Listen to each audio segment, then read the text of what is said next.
মহান অসমীয়া শ্ৰী শংকৰদেৱৰ সৃষ্ট এই নামঘৰ প্ৰাংগণত মৰমলেণ্ডে যি অনুষ্ঠান আয়োজন কৰিছে এই অনুষ্ঠানত আমি উপস্থিত থাকি আপ্লুত হৈছোঁ। লক্ষ্য আৰু উদ্দেশ্য মহান।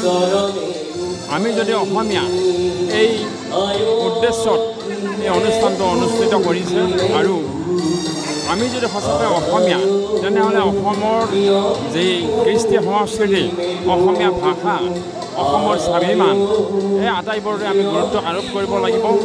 আজি এই অনুষ্ঠানত কেইবাখনো গ্ৰন্থ উন্মোচন কৰিছে।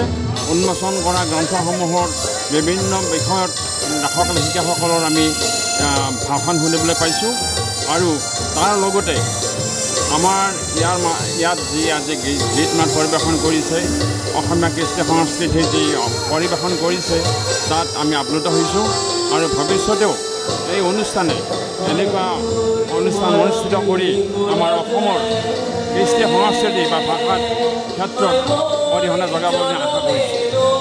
ইয়াৰ পাছত আমাৰ এটা উদ্দেশ্য হ'ব যে আমি যদি সঁচাকৈ অসমীয়া, যদি আমি অসমীয়া হওঁ তেনেহ'লে আমি অসমৰ ভাষা সংস্কৃতিৰ কথা চিন্তা কৰিবই লাগিব আৰু আমি নৱ প্ৰজন্মক বিশেষকৈ অসমীয়া ভাষা সাহিত্যৰ প্ৰতি আকৰ্ষিত কৰাৰ প্ৰচেষ্টা হাতত ল'ব লাগিব।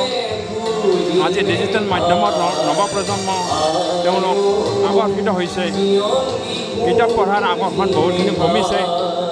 এই তেওঁলোকক যদি আমি কিতাপ পঢ়াৰ প্ৰতি আকৰ্ষিত কৰিব নোৱাৰোঁ তেনেহ'লে আমাৰ যে লেখক লেখিকাসকলৰ গ্ৰন্থসমূহ পঢ়াৰ আমাৰ হেৰি হ'ব, বিশেষ কামত নাহিব।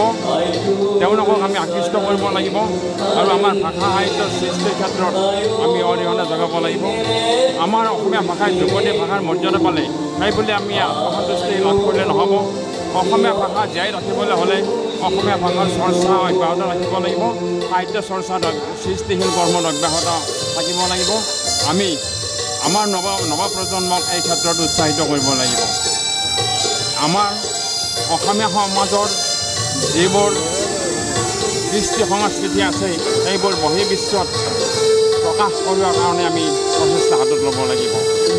আজিৰ এই অনুষ্ঠানত এই মহান উদ্দেশ্যত আমি অত্যন্ত